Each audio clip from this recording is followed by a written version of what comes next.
الله أكبر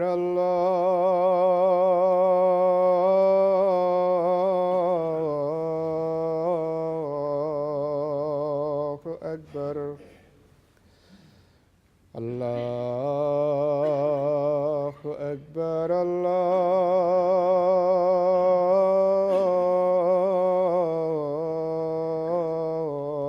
الله أكبر أشهد أن لا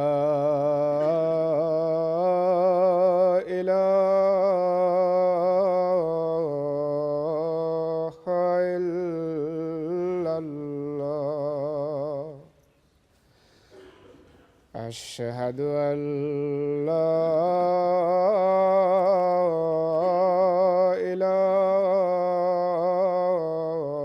إله إلا الله أشهد أن محمدًا رسول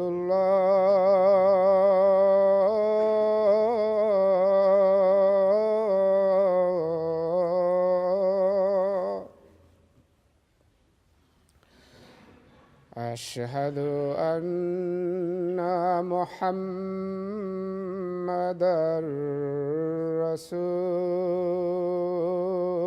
رسول الله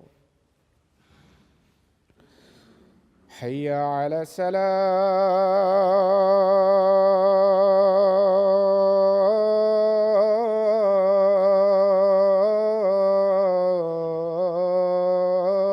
الصلاة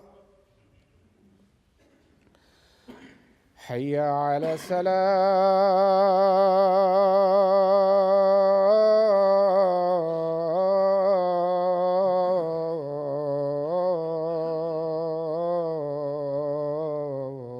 الصلاة حي على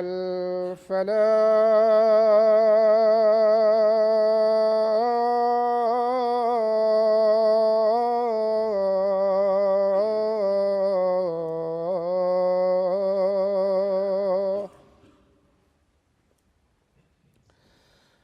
حي على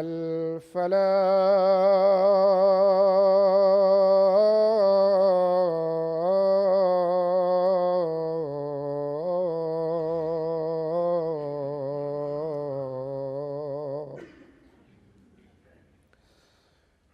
الله أكبر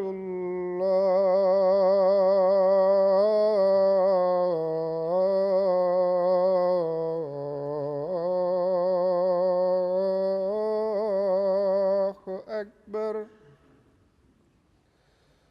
لا إله إلا الله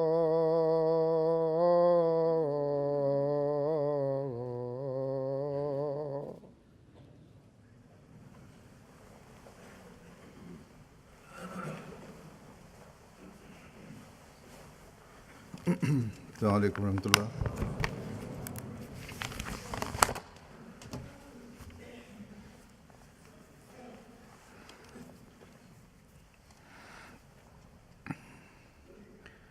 أشهد أن لا إله إلا الله وحده لا شريك له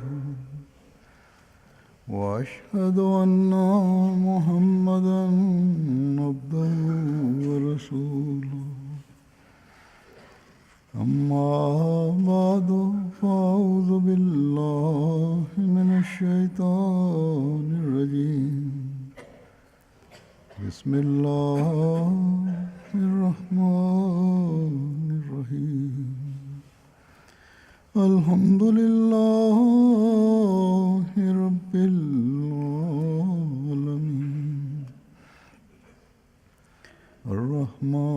الرحمن الرحيم مالك يوم الدين إياك نعبد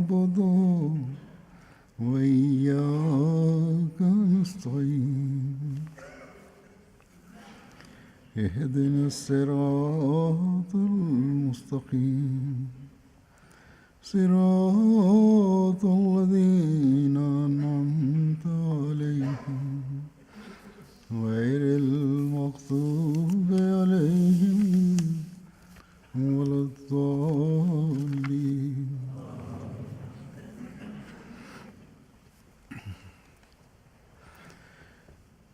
اللہ تعالیٰ قرآن کریم میں فرماتا ہے کہ لا یکلف اللہ نفسا الا وسعها،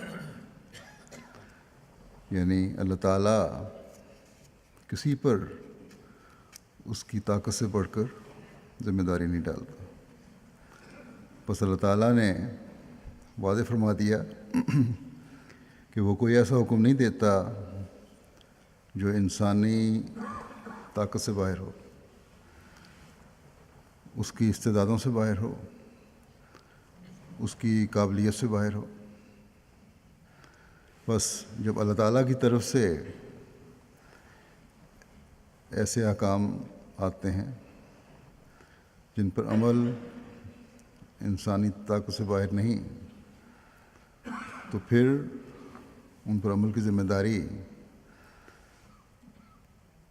انسان پر عائد ہوتی ہے. ایک حقیقی مومن یہ عذر نہیں کر سکتا کہ فلاں حکم میری طاقت سے باہر ہے. اگر خدا تعالیٰ پر ایمان ہے تو پھر خدا تعالیٰ کی اس بات پر بھی ایمان لازمی ہے کہ اس کے تمام احکام ہماری استعدادوں کے مطابق ہے، اور ہمیں ان پر اپنی تمام تر استعدادوں کے مطابق عمل کرنے کی کوشش کرنی چاہیے.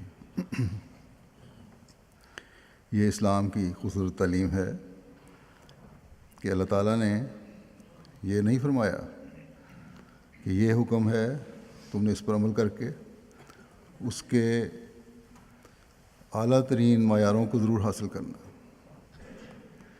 ورنہ اس پر عمل نہ کرنے کی وجہ سے تم سزا کے مستحق ٹھہرو گے.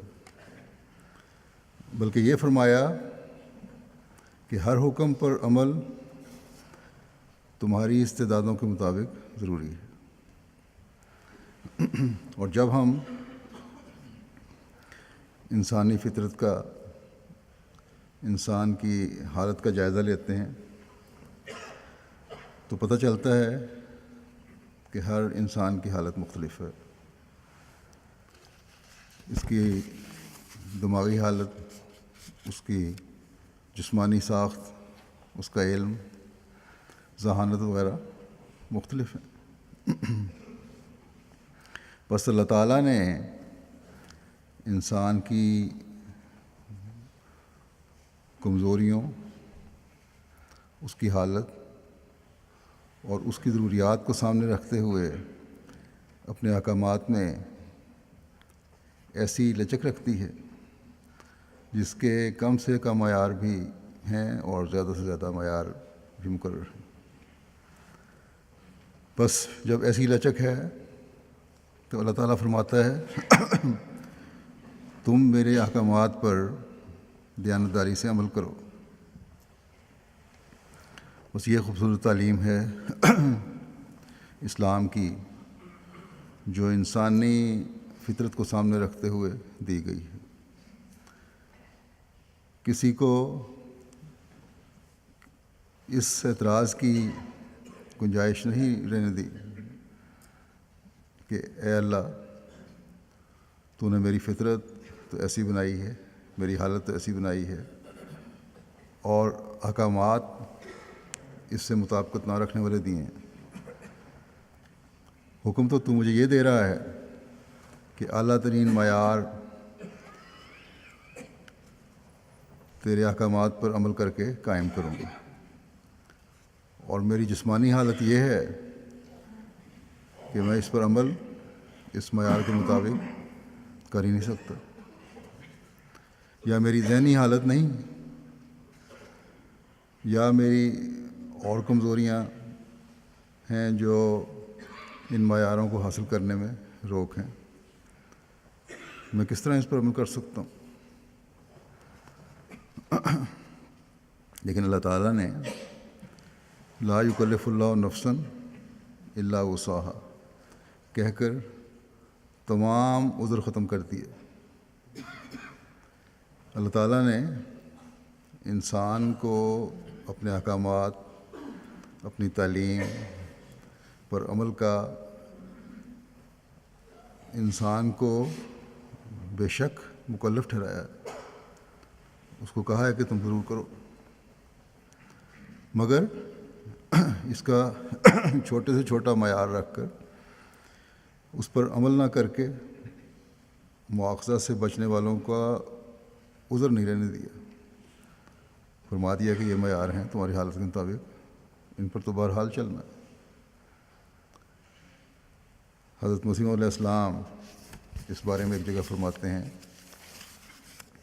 کہ کوئی آدمی بھی خلاف عقل باتوں کے ماننے پر مجبور نہیں ہو سکتا۔ خواہ کی برداشت اور حوصلے سے بڑھ کر کسی قسم کی شرعی تکلیف نہیں اٹھوائی گئی۔ لا یکلف اللہ نفسا الا وسعہا اس آیت سے صاف طور پر پایا جاتا ہے کہ اللہ تعالیٰ کے احکام ایسے نہیں جن کی بجاوری کوئی کر ہی نہ سکے، اور نہ شرائط و احکام خدا تعالیٰ نے دنیا میں اس لیے نازل کیے کہ اپنی بڑی فصاحت و بلاغت اور ایجادی قانونی طاقت اور چیستہ ترازی کا فخر انسان پر ظاہر کرے، پہلیاں بجھوانے شروع کر دے، مشکل باتیں بیان کر کے یہ فخر ظاہر کرے انسان پر۔ فرمایا اور اس فخر انسان پر ظاہر کرے، اور یوں پہلے ہی سے اپنی جگہ ٹھان رکھا تھا کہ کہاں بےہودہ ضعیف انسان اور کہاں کا ان حکموں پر عمل درآمد۔ خدا تعالیٰ اس سے برتر اور پاک ہے کہ ایسا لفظ فعل کرے۔ بس اللہ تعالیٰ نے ہر انسان کے گواہ جو اس کو آزادیاں ہوئے ہیں، جو طاقتیں دی ہوئی ہیں، اس کی برداشت اور طاقت کے مطابق اپنے احکامات پر عمل کرنے کی انسان سے توقع کی ہے۔ اللہ تعالیٰ کو ہماری طرح نہیں ہے کہ اپنا روب قائم کرنے کے لیے حکم دے دیے، ان افسروں کی طرح جو اپنے ماتحتوں کو تنگ کرنے کے لیے بعض حکم دیتے ہیں اور نہ عمل کرنے کی وجہ سے ان کو ذلیل و رسوا کرتے ہیں۔ پھر بلکہ خدا تعالیٰ کی رحمت تو اپنے بندوں پر بے شمار ہے۔ انسان عمل کرے، جن باتوں کے عمل کرنے کا حکم دیا ہے، تو کئی گنا اجر دیتا ہے، اور ہر ایک کی صلاحیت کے مطابق اس سے عمل کی توقع رکھتا ہے اور بے شمار اجر دیتا ہے۔ بس کیا ایسا خدا جو اپنے بندوں پر اس قدر مہربان ہو، اس کی باتوں پر عمل کرنے کی انسان کو اپنی استعدادوں کے مطابق کوشش نہیں کرنی چاہیے؟ یقیناً ایک حقیقی مومن اس کے لیے کوشش کرے گا اور کرنی چاہیے۔ پھر ایک جگہ حضرت مسیح علیہ السلام فرماتے ہیں کہ لا یکلف اللہ نفسا الا وسعہا کی وضاحت کرتے ہوئے فرمایا آپ نے کہ شریعت کا مدار نرمی پر ہے، سختی پر نہیں، یعنی ہر ایک سے اس کی استعدادوں کے مطابق معاملہ کیا جائے گا۔ شریعت نرمی اور آسانی دیتی ہے، بس اللہ تعالیٰ نے استعدادوں کے مطابق عمل کا کہہ کر چھوٹی سے چھوٹی اور بڑی سے بڑی کی حد مقرر کر دی، یہ حد بندی کر دی۔ ہر ایک کی اپنی ذہنی اور علمی حالت کے مطابق انسانی عقلوں کی بھی حد بندی کر دی، کاموں کی بھی حد بندی کر دی، سوائے اس کے کہ انسان ذہنی بیمار ہو یا پاگل ہو۔ چھوٹی سے چھوٹی عقل رکھنے والے کے لیے بھی اس کے مطابق عمل کا کہا ہے، جو اس کی صلاحیتیں ہیں، جو اس کی استعدادیں ہیں۔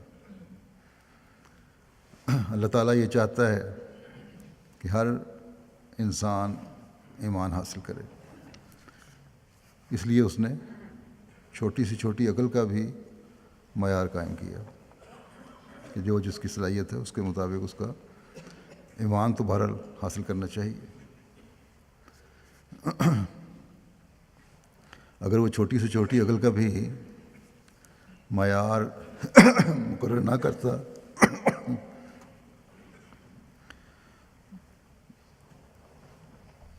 پھر سب لوگ ایمان لانے کے مکلف نہ ہوتے، ان پر لازمی نہ ہوتا کہ ضرور ایمان لائیں، صرف وہی اس کے مکلف ہوتے جو عقل کے اونچے معیار کے ہیں، جن کی صلاحیتیں اور استعدادیں بہت زیادہ ہیں۔ اگر کسی شخص کو کوئی بات سمجھ نہ آئے تو پھر اس پر عمل نہ کرنے کا الزام عائد نہیں ہوتا اس پر۔ اس لیے خدا تعالیٰ نے ادنیٰ عقل سے لے کر اعلیٰ عقل تک مختلف درجوں کے لحاظ سے معیار رکھیں۔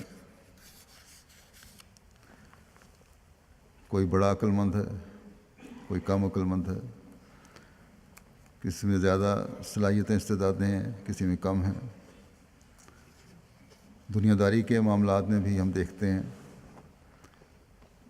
اسی دماغی رجحان اور حالت کے مطابق کوئی اعلیٰ کام کرنے کی صلاحیت رکھتا ہے اور یہ صلاحیت رکھتے ہوئے بہت آگے نکل جاتا ہے،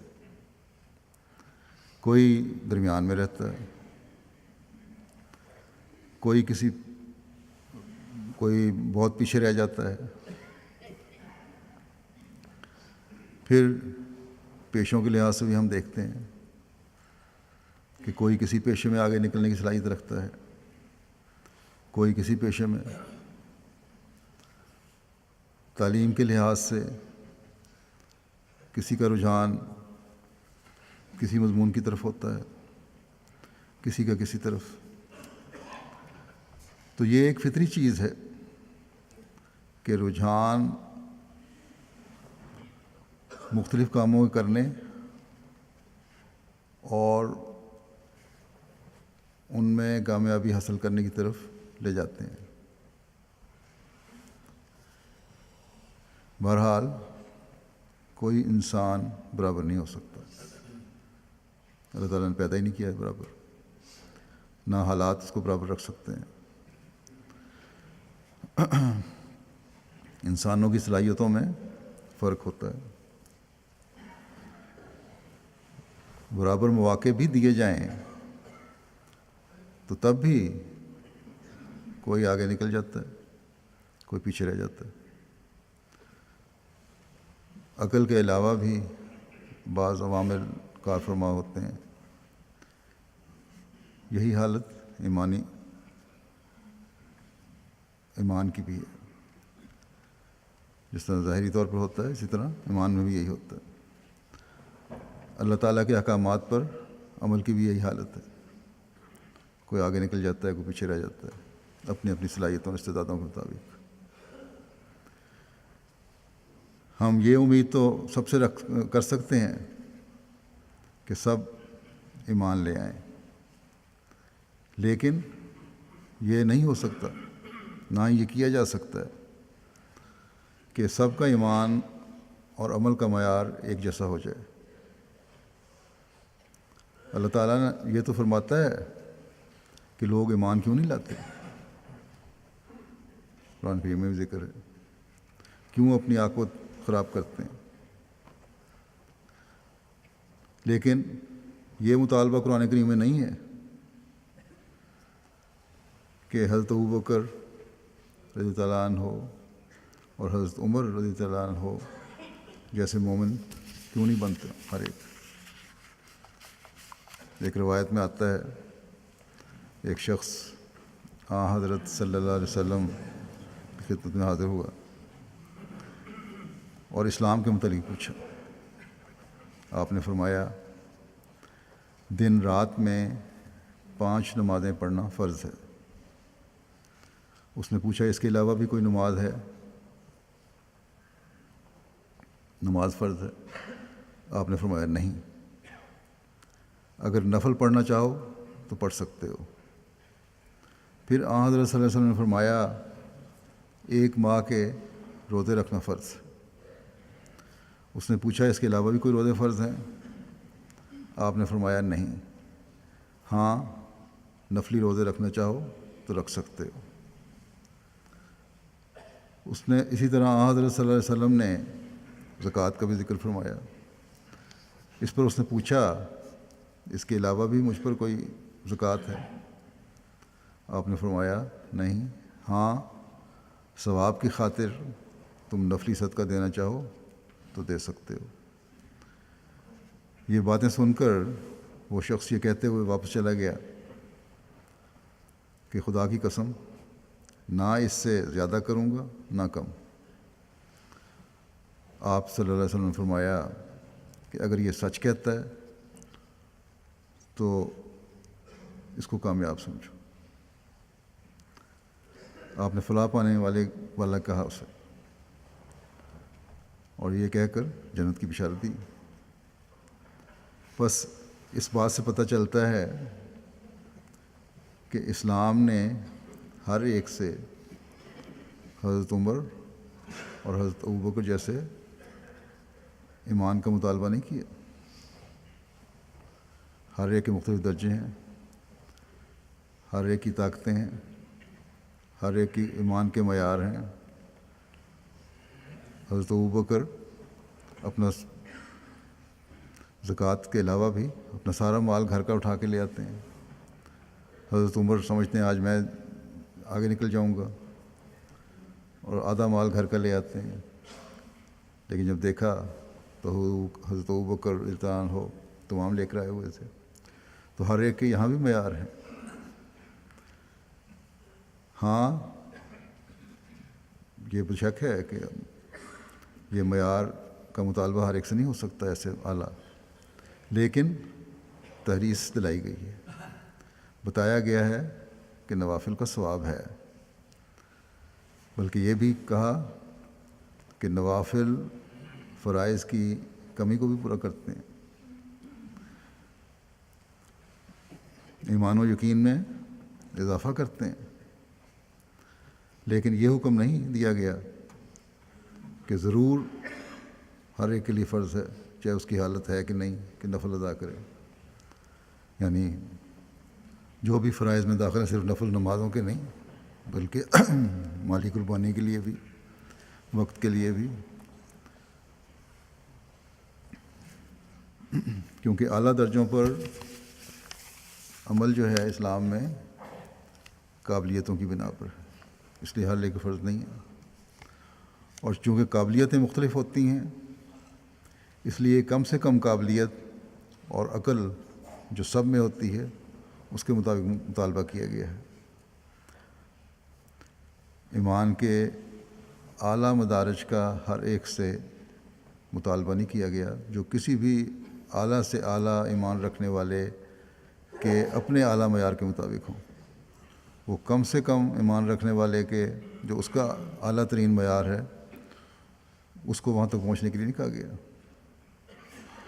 بس یہ فرق ہے جو صلاحیتوں اور قابلیتوں کے مطابق رکھا گیا ہے اور کسی کو تکلیف میں نہیں ڈالا گیا.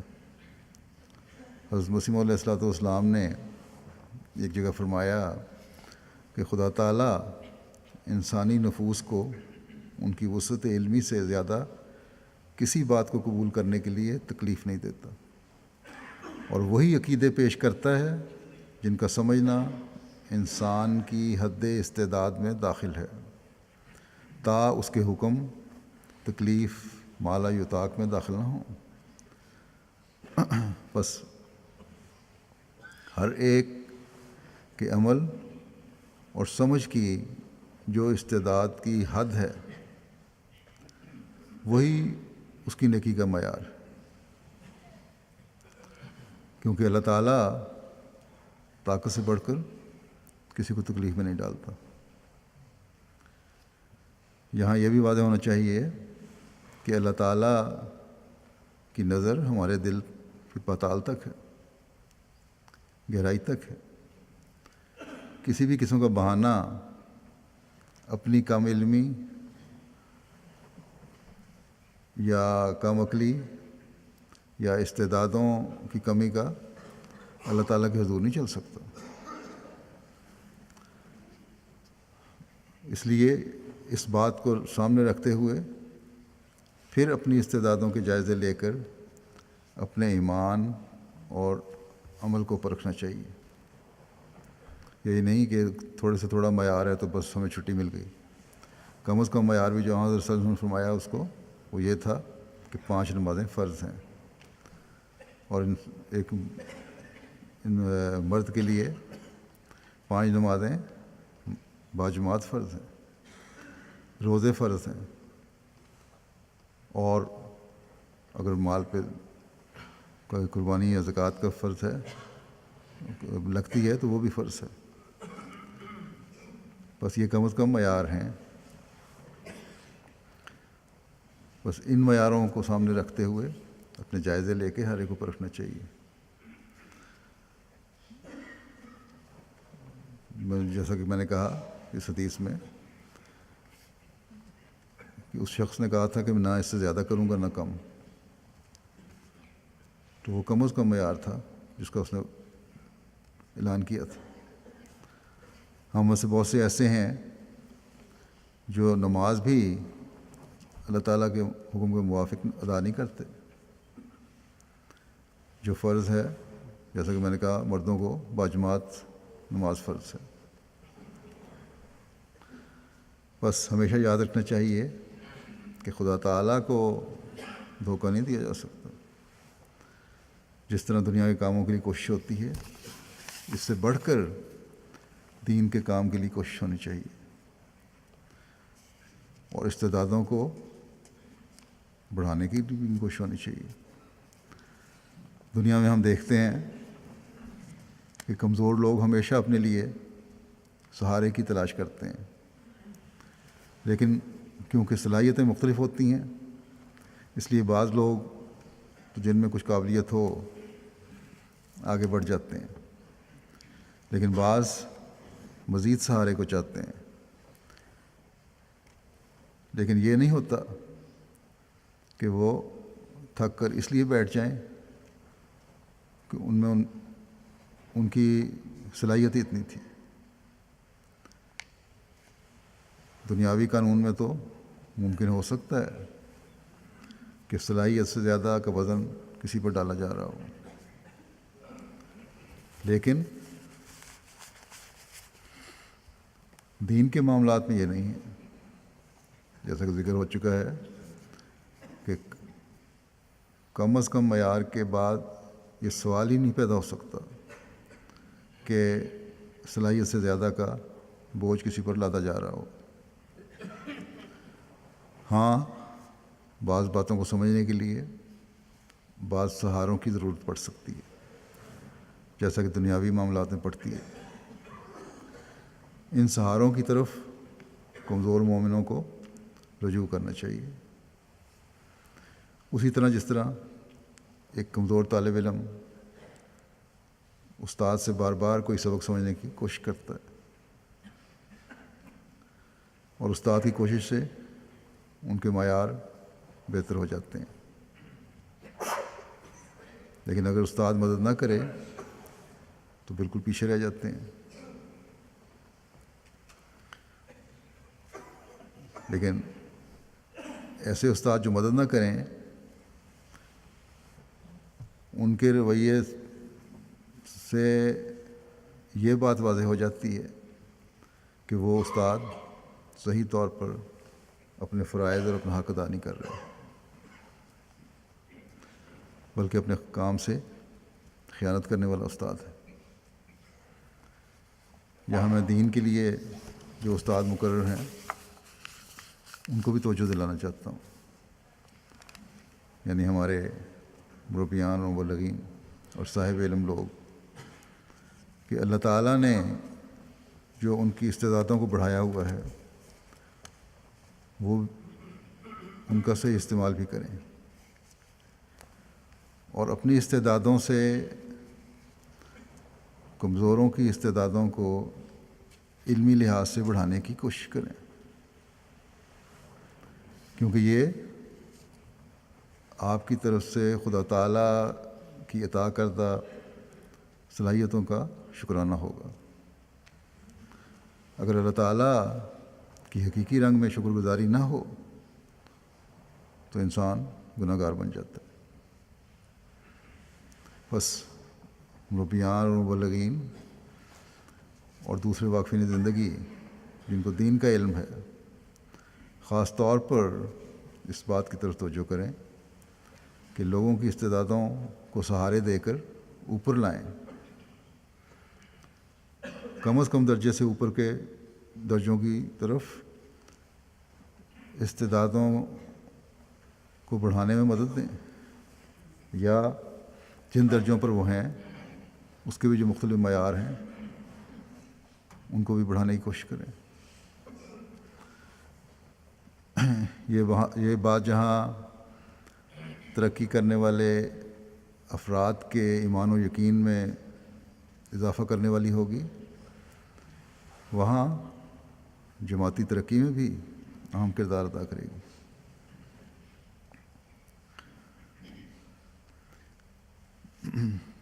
مبلغین اور مربیان کو تو اللہ تعالیٰ نے فرما دیا ہے کہ تمہارے علم کی وجہ سے تمہاری استعدادیں بڑھائی گئی ہیں، ان کو اپنے بھائیوں کی استعدادیں بڑھانے کے لیے استعمال کرو، جیسا کہ اللہ تعالیٰ فرماتا ہے کہ وَلْتَقُم مِّنكُمْ أُمَّةٌ يَدْعُونَ إِلَى الْخَيْرِ، اور تم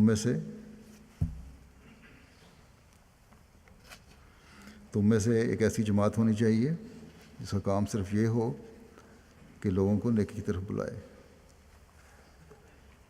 آج کل اللہ تعالیٰ کے فضل سے دنیا بھر میں جماعت احمدیہ کے کئی جامعات ہیں، چل رہے ہیں، جہاں سے دینی تعلیم حاصل کر کے مربیان اور مبلغین نکل رہے ہیں۔ ان کا کام یہ ہے کہ جماعت کی تربیت کی طرف بھی پوری توجہ دیں۔ دینی علم انہوں نے صرف خاص موقعوں اور تقریروں یا مناظروں یا صرف چند افراد کو تبلیغ کرنے کے لیے نہیں سیکھا، بلکہ مسلسل اپنے آپ کو اس کام میں مصروف رکھنا ہے، یہ ان کے فرائض میں داخل ہے۔ اپنوں کی تربیت بھی کرنی ہے، ان کے ایمان و ایقان میں اضافے کے انہیں طریق بھی سکھانے ہیں، ان کی استعدادوں کو بڑھانے کی کوشش بھی کرنی ہے، اور دنیا کو خیر کی طرف بلانے کے نئے سے نئے راستے اور طریق بھی ایجاد کرنے ہیں۔ بعض تجربہ کار زیادہ ہو جاتے ہیں، یہ کہہ دیتے ہیں کہ کام نہیں ہے، جو کام دیا جاتا ہے ہم اسے فوری طور پر بجا لاتے ہیں، لیکن یہ چیز غلط ہے، صرف یہ بہانے ہوتے ہیں۔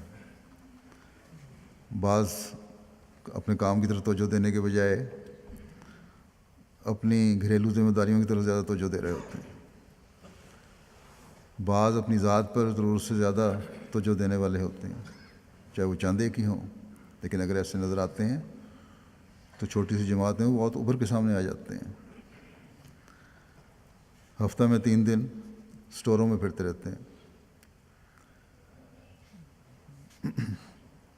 صرف نئے آنے والوں کی بات نہیں میں کر رہا، ان میں سے بہت سے ایسے ہیں اللہ کے فضل سے وہ قربانی کے جذبے سے ہوشیار ہیں اور ابھی تک وہ ایک جذبے سے کام کر رہے ہیں. اللہ کرے کہ وہ کام کرتے رہیں.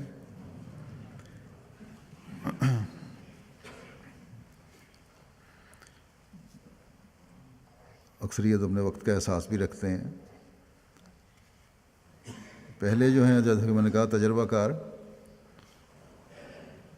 ان کو اس طرف توجہ دینی چاہیے کہ اللہ تعالیٰ نے ان کی دینی علم کی جو استعدادیں بڑھائی ہیں، ان کے فرائض جو ان پر عائد کیے ہیں، ان کا اپنے طور پر بھی صحیح استعمال کریں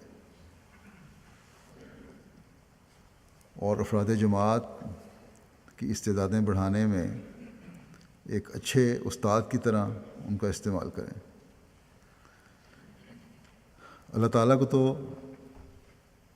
پتہ تھا کہ نظام کو چلانے کے لیے، کوئی بھی نظام ہو دنیا میں، مختلف قسم کے لوگوں کی ضرورت ہے. اس لیے اللہ تعالیٰ نے یہ فرمایا کہ تم میں سے کچھ لوگ ایسے ہوں جو اپنے ایمان اور دینی علم کی استعدادیں بڑھا کر پھر دنیا کی بھلائی کے لیے اسے استعمال کریں. اور واقفین زندگی نے اپنی مرضی سے اللہ تعالیٰ کی آواز پر لبیک کہتے ہوئے اپنے آپ کو اس کام کے لیے پیش کیا ہے.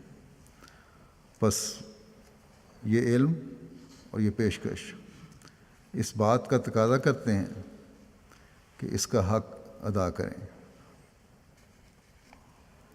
یہ صحیح ہے کہ اس علم کے سیکھنے اور سکھانے میں بھی سب برابر نہیں ہو سکتے. ہر ایک کی اپنی اپنی صلاحیتیں ہیں. ہر ایک جیسا کہ ہر ایک جیسا دوسرے کو نفع دوسروں کو نہیں پہنچا سکتا، دوسروں کی صلاحیتوں کو اجاگر نہیں کر سکتا.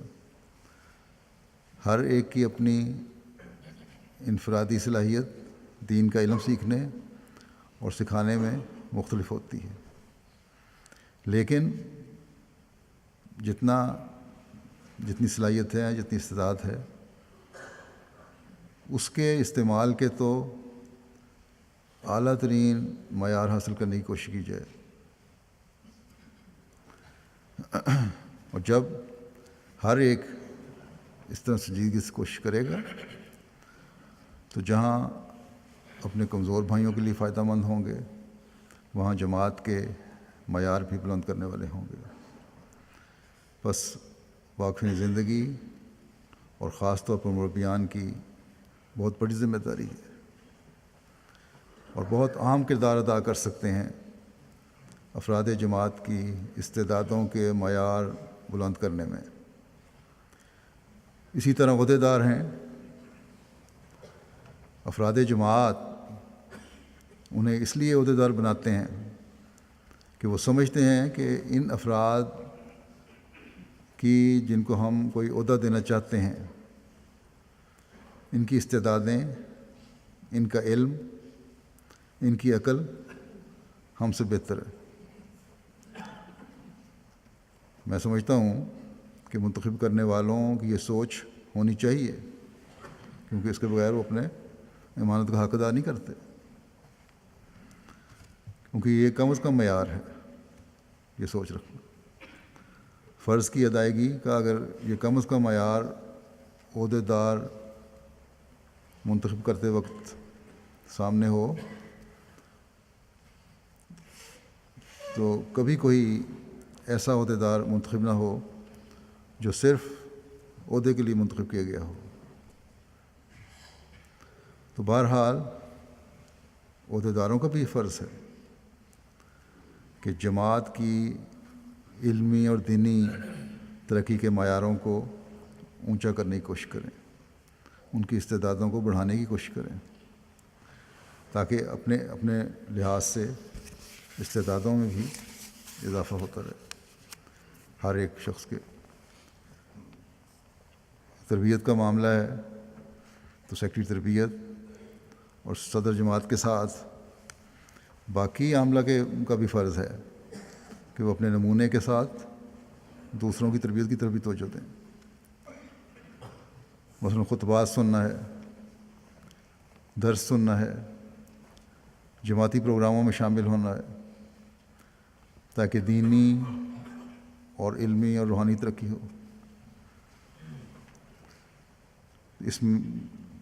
ان فنکشنز پر لانا اور پھر ان خطبات وغیرہ اور جلسوں وغیرہ سے فائدہ اٹھا کر مستقل افراد جماعت کو یاد دہانی کرواتے رہنا، یہ کام ہے عہدیداروں کو. جہاں یہ مربیان کا فرض ہے وہاں عہدیداروں کا بھی کام ہے. عاملہ کے تمام ممبران کا فرض ہے. بعض مربیان جو ہیں بڑے اعلیٰ رنگ میں اس کام کو سر انجام دیتے ہیں، میرے خطبے کے نوٹس بھی لیتے ہیں، پھر اپنے درسوں میں اپنی مجلسوں میں سارا ہفتہ کسی نہ کسی بات کو لے کر تلقین کرتے ہیں، جس کا افراد جماعت پر بھی نیک اثر پڑتا ہے. کئی لوگ مجھے اس کا اظہار بھی کر دیتے ہیں کہ درس سن کے ہمارے دینی علم میں اضافہ ہوا.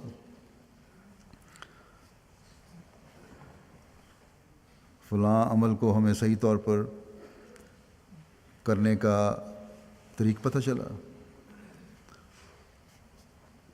ہماری سستیاں دور ہوئیں. لیکن اگر اس بات کو لے کر عہدیدار بھی اور ذمہ دار بھی دوسرے جو ہیں بیٹھے رہیں کہ ہم نے اپنے درس میں ایک اقتباس سنا دیا حضرت مسیح علیہ السلام کا، یا لوگ خلیفہ وقت کا خطبہ سن لیتے ہیں، اس لیے بار بار ذاتی طور پر بھی اور مختلف مجالس میں بھی ان باتوں کو دہرانے کی ضرورت نہیں ہے، یاد دہانی کرانے کی ضرورت نہیں ہے، تو وہ غلط ہے. چاہے اس نیت سے بھی نصیحت سے روکیں کہ اگر خلیفہ وقت کی نصیحت کا اثر نہیں ہوا تو ہماری نصیحت کا کیا اثر ہوگا، تب بھی غلط ہے. یاد دہانی بہرحال ضروری ہے. پہلی بات تو یہ ہے کہ بعض لوگوں کو بعض باتیں سمجھ ہی نہیں آتی. میں خود کوشش کرتا ہوں کہ حضرت مسیح علیہ السلام کے اقتباسات کے الفاظ کو اپنے الفاظ میں بھی آسان رنگ میں پیش کرنے کی کوشش کروں. لیکن پھر بھی میں نے جائزہ لیا ہے، بعض لوگ کہتے ہیں ہم سمجھ نہیں آئی، یا جو وہ سمجھے وہ صحیح نہیں تھا. اس لیے اگر وقتاً فوقتاً آسان انداز میں ہلکے پھلکے طور پر مجالس میں سمجھایا جاتا رہے تو کم استعداد والوں کو بھی سمجھ آ جاتی ہے. بس سہاروں کی بہرحال ضرورت پڑتی ہے، اور ذمہ دار لوگوں کا یہ کام ہے کہ کمزوروں کا سہارا بنیں. بعض لوگ تو خود بھی سمجھنے کی کوشش کرتے ہیں. کئی لوگ مجھے لکھتے ہیں کہ ہم نے خطبہ 2 مرتبہ یا 3 مرتبہ سنا تو ہمیں مضمون سمجھ آیا، لیکن ہر ایک خود توجہ نہیں دیتا. اس لیے وہ لوگ جنہوں نے دین کی خدمت کے لیے وقف کیا ہے، اور وہ لوگ جن پر یہ ذمہ داری ہے کہ کمزوروں کا سہارا بننے کی کوشش کریں، ان کو بہرحال اس کے لیے کوشش کرنی چاہیے. ابھی نماز باجماعت کی بات ہوئی ہے کہ مردوں پر فرض ہے، اکثر میں اس طرح توجہ دلاتا رہتا ہوں. اس میں بھی اگر باقاعدہ آنے والے سہارا بننے کی کوشش کریں تو بہتری آ سکتی ہے. ضروری نہیں کہ عہدیدار ہی ہوں، عام آدمی بھی سہارا بن سکتا ہے. حضرت مسلم موعود رضی اللہ عنہ نے بھی اسی موضوع پر بات کرتے ہوئے ایک دفعہ فرمایا کہ ایک دن میں عشاء کی نماز پر آیا مسجد میں، تو میں نے دیکھا کہ صرف 2 صفیں تھیں. قادیان کی بات ہے. تو میں نے کہا کہ لوگ ہمسایوں کو بھی ساتھ لے آیا کریں نماز پر آتے ہوئے. تو مسلم موت فرماتے ہیں کہ میں نے دیکھا کہ اگلے دن تعداد بڑھنی شروع ہو گئی. اب جو نئے آنے والے تھے ان کو پتہ ہے کہ نماز ضروری ہے، یہ تو ہر ایک کو پتہ ہے، فرائض میں داخل ہے. لیکن اس استعداد کی کمی تھی کہ اس اہمیت کو یاد رکھ سکیں، یا سستی نے استعدادوں کو کم کر دیا تھا. تو یاد دہانیاں بھی استعدادوں کو چمکا دیتی ہیں، چمکانے کا یا ان کو بہتر کرنے کا موجب بنتی ہیں. نمازوں میں حاضری بڑھنا بتاتا ہے کہ طاقت سے بڑھ کر تکلیف کی وجہ سے مسجد میں آنا روک نہیں تھا، بلکہ سستی نے استعداد کو یا اس اہمیت کا اندازہ نہ ہونے دیا، استعداد یا اہمیت کا اندازہ نہ ہونے دیا، اور اس وجہ سے پھر استعداد کو زنگ لگ گیا اور آہستہ آہستہ وہ مسجد میں آنے میں سست ہو گئے. بس ذرا سی کوشش سے سست لوگ اپنی غفلت دور کر سکتے ہیں. اس لیے گزشتہ دنوں جب میں نے خاص طور پر بعض تربیتی کاموں کی طرف امام صاحب کو، طاول مجید راشد صاحب کو توجہ دلائی، تو یہ بھی کہا تھا کہ ایک دوسرے کو مسجد میں لانے میں مدد کریں، یہ بھی جو افراد جماعت کو کہیں.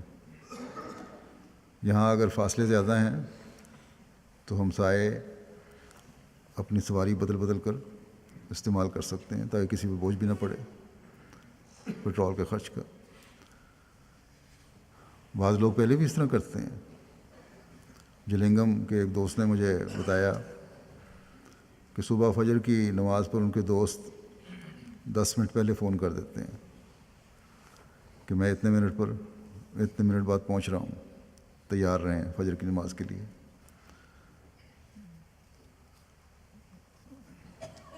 اگر اس طرح آپس میں ایک دوسرے کو کہہ دیں تو مسجد کی حاضری کافی بہتر ہو سکتی ہے. بس ہمیشہ یاد رکھنا چاہیے کہ ہر بات سے ہر ایک یکساں فائدہ نہیں اٹھاتا، یاد دہانی کی ضرورت رہتی ہے. جیسا کہ میں نے کہا، ہر ایک اپنی اپنی استعداد کے مطابق بات جذب کرنے کی کوشش کرتا ہے. بعض خود کوشش کرتے ہیں، بعض سہارے تلاش کر کے بہتر ہونے کی کوشش کرتے ہیں، بعض کے لیے خود سہارا بننا پڑتا ہے تاکہ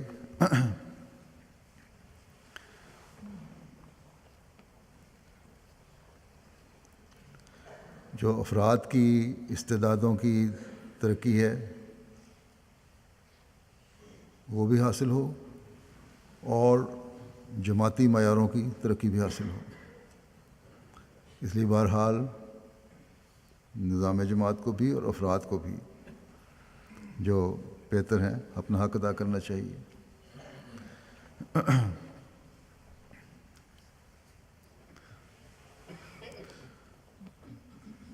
پھر توجہ کی بات ہو رہی ہے، بات ہے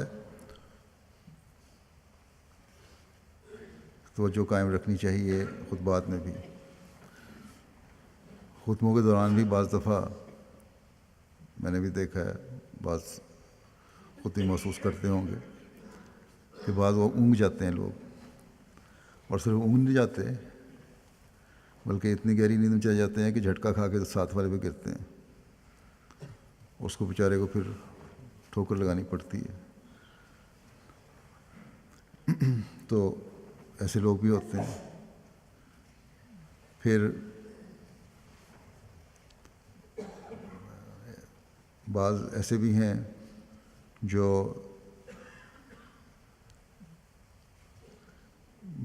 جن کی سنوائی کم ہوتی ہے، صحیح طرح سن نہیں سکتے، مطلب نہیں اخذ کر سکتے، بعض اپنی سوچوں میں گم ہو جاتے ہیں. تو ایسے مختلف قسموں کے لوگ جو ہیں وہ کیا صرف ان کے لیے فرض کر لینا کہ انہوں نے خطبہ سن لیا ہے، تقریر سن لیا، اس میں کیا اثر ہو سکتا ہے؟ بہرحال ان کے لیے یاد دہانی اور توجہ کی ضرورت ہے، جیسا کہ میں نے کہا، جو بعد میں کرائی جاتی رہنی چاہیے.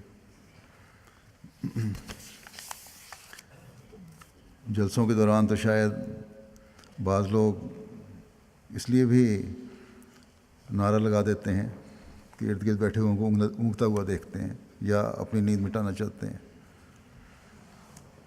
تو بہرحال تقریر سننا، خطبہ سننا، توجہ سے سننا، اسے جذب کرنا، اس پر عمل کرنا، یہ سب باتیں ہر ایک کی اپنی استعدادوں پر منحصر ہے. اور اگر یاد دہانیاں ہوتی رہیں تو استعدادیں بہتر ہوتی جاتی ہیں. پھر اسلام ہر مومن کے لیے یہ بھی ضروری قرار دیتا ہے کہ وہ دوسروں کو اپنے ساتھ آگے بڑھانے کی کوشش کرے. صرف مربیان یا عہدیداروں کا کام ہی نہیں ہے. سب سے پہلے میں نے کہا ہے نماز کے لیے لانے کی طرف توجہ. ہماری مسجدوں کے ارد گرد جو قریب ہمسائے رہتے ہیں، ضروری نہیں ہے کہ دور سے لانا ہے، وہ بھی قریب رہنے والے بھی کوشش کریں. مسجد فضل کے نزدیک یا اس بیت الفتوح کے نزدیک جو لوگ ہیں، اگر ہمسایوں کو توجہ دلاتے رہیں تو حاضریاں بڑھ سکتی ہیں. اسی طرح باقی مساجد ہیں. اور یہ حقیقی اسلامی مواخات بھی ہے، بھائی چارہ اور محبت بھی ہے ایک دوسرے سے، کہ ان کا خیال رکھا جائے، ان کو توجہ دلائی جائے ان کے فرائض کی طرف. اللہ تعالیٰ نے یہ بھی مومنوں پر فرض کیا ہے کہ وہ جب آگے بڑھیں تو اپنے بھائیوں کو بھی بلائیں کہ آؤ اسے حاصل کرو. جو کمزور ہیں انہیں کھینچ کر اوپر لائیں.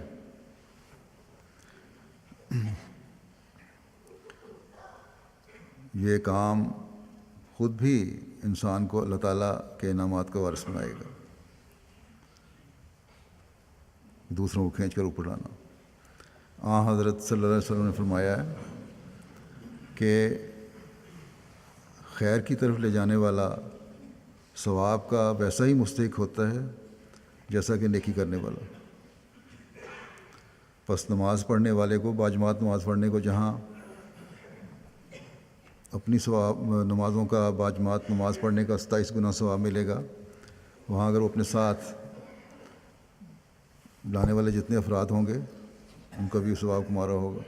مثلا اگر ایک شخص 3 اشخاص کو لے کے آتا ہے اپنے ساتھ تو اس نماز میں اس کا ثواب 27 گنا کے بجائے 108 گنا ہو جائے گا.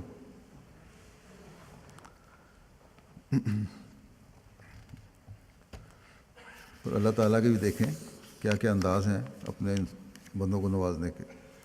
بس ہم میں سے ہر ایک جہاں خود دین کے کام میں چست ہو وہاں دوسروں کو بھی چست کرنے کی کوشش کرے.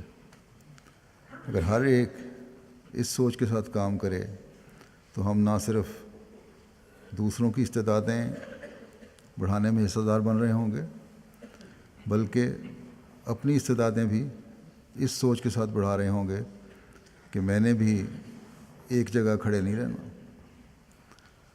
ترقی کرنی ہے. اور پھر دوسروں کو خیر مہیا کر کے اللہ تعالیٰ کے کئی گنا فضلوں کو بھی مستحق بن رہے ہوں گے، جیسا کہ میں نے بتایا حدیث سے. اور یہ سوچ جماعت کی عمومی ترقی میں بھی ایک تغیر پیدا کرنے والی بن جائے گی.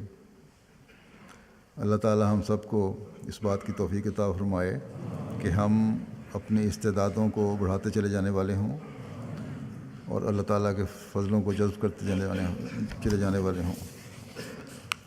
آج بھی میں نمازوں کے بعد 2 جنازہ غائب پڑھاؤں گا۔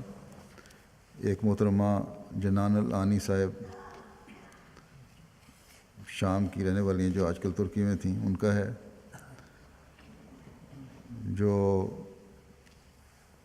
23 جنوری 2015 کو 57 سال کی عمر میں وفات پا گئیں۔ انا للہ و انا الیہ راجعون۔ 11 جنوری 1958 کو پیدا ہوئیں۔ احمدیت سے قبل یہ سوچ کر کہ دنیا تو فانی ہے، اس لیے خدا کی قربتیں تلاش کرنی چاہیے، انہوں نے بہت سے فرقوں کا مطالعہ کیا لیکن کہیں سکون نہ مل پایا۔ ہمیشہ بڑے درد سے خدا سے ہدایت کی دعا کرتی رہیں۔ آخر 1994 میں MTA سے تعارف ہوا تو پروگرام لقاء مع العرب میں ان کا دل اٹک گیا۔ ان پروگرامز کو دیکھنے کے بعد پہلی مرتبہ انہیں سکون نصیب ہوا۔ پھر انہوں نے حضرت مسیح رابع رحمہ اللہ تعالیٰ کی خدمت میں سوالات بھیجے جن کے جوابات لقاء مع العرب میں دیے گئے۔ لقاء مع العرب میں حضرت مسیح رابع کے جوابات سے یہ بہت متاثر ہوئیں اور 1995 میں اپنے خاوند کے ساتھ سامنے احمدی ہونے کا اعلان کر دیا۔ اسی فیصلہ میں ان کی بیٹی بھی ان کے ساتھ تھیں۔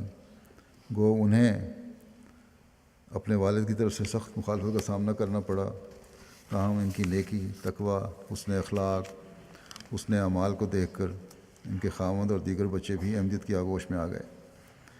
مرحومہ بڑی سادہ طبیعت کی، خوش اخلاق، مخلص، نماز تہجد کی پابند، رقیق القلب انسان تھیں، سب کی مدد کرتیں اور چھوٹوں بڑوں سے شفقت اور محبت سے پیش آتیں۔ مرحومہ نے شام اور ترکی میں لجنہ معلّہ اور بچوں کی تربیت کی اور انہیں نظام جماعت سکھانے اور خلافت کی محبت اور اس سے جڑے رہنے کی اہمیت ان کے دلوں میں راسخ کرنے میں بہت اہم کردار ادا کیا۔ ایک لمبے عرصے تک صدر لجنہ معلّہ رہی ہیں وہاں کے ایک شہر کی۔ پھر جب ترکی میں آئیں تو وہاں بھی انہیں صدر لجنہ اسکندرون مقرر کیا گیا اور تادم آخری اس فرض کو بآسر نبھاتی رہیں۔ اپنے پیچھے خاوند کے علاوہ 2 بیٹے اور 1 بیٹی چھوڑی ہے۔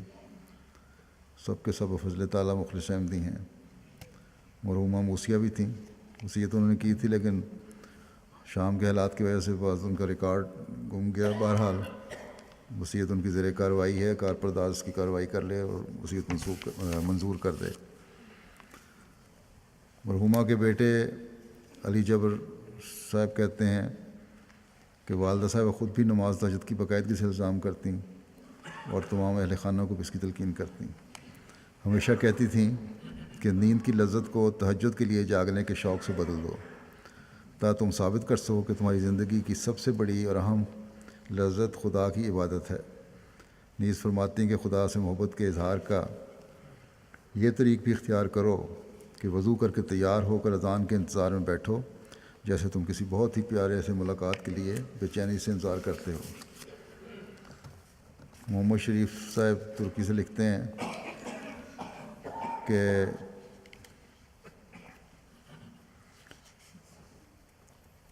حضرت صلی اللہ علیہ وسلم اور مسیح موعود اور خلیفہ اور خلافت سے محبت کی پرخلوص باتوں کا ضرور اثر ہوتا۔ ان کے پاس اگر کوئی بیٹھتا تو ہر وقت یہی باتیں کرتیں۔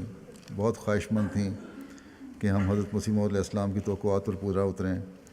دوران گفتگو ان کی بات کی تان ہمیشہ قرآنی آیت یا حدیث نبوی یا حضرت مسیح موعود علیہ السلام کے کلام پر ٹوٹتی تھی۔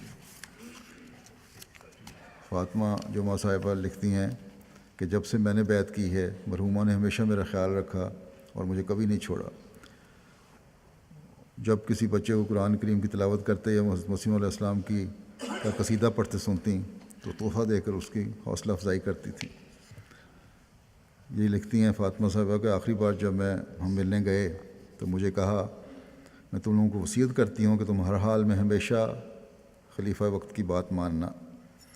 اللہ تعالیٰ مرحومہ کے درجات بلند فرمائے اور ان کی اولاد اور نسل کو بھی ہمیشہ جماعت سے وابستہ رکھے، اسلام کی حقیقی خدمت کرنے والے بنائیں جیسا کہ ان کی خواہش تھی کہ ان کی نسل میں ہمیشہ حقیقی اسلام قائم رہے۔ دوسرا جنازہ مکرمہ حبیبہ صاحبہ میکسیکو کا ہے۔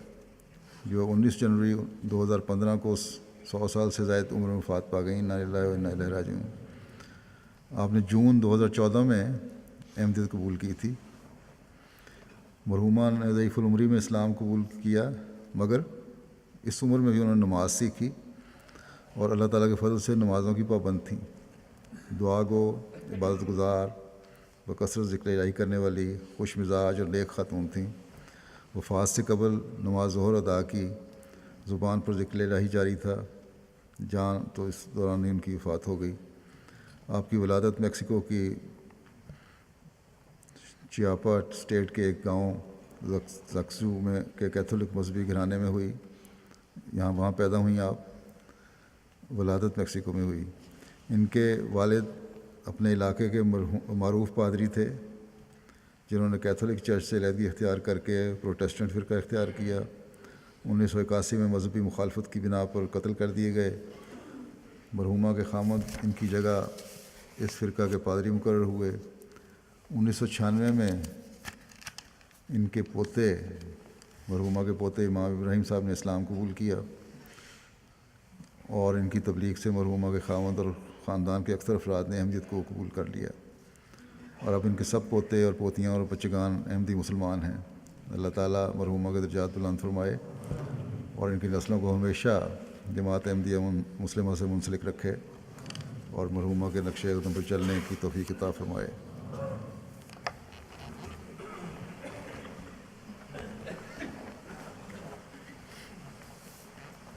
الحمد للہ نحمده ونستعینه ونستغفره ونؤمن به ونتوکل علیہ ونعوذ باللہ من شرور انفسنا ومن سیئات اعمالنا. من يهده الله فلا مضل له ومن يضلل فلا هادي له. ونشهد أن لا إله إلا الله ونشهد أن محمدا عبده ورسوله.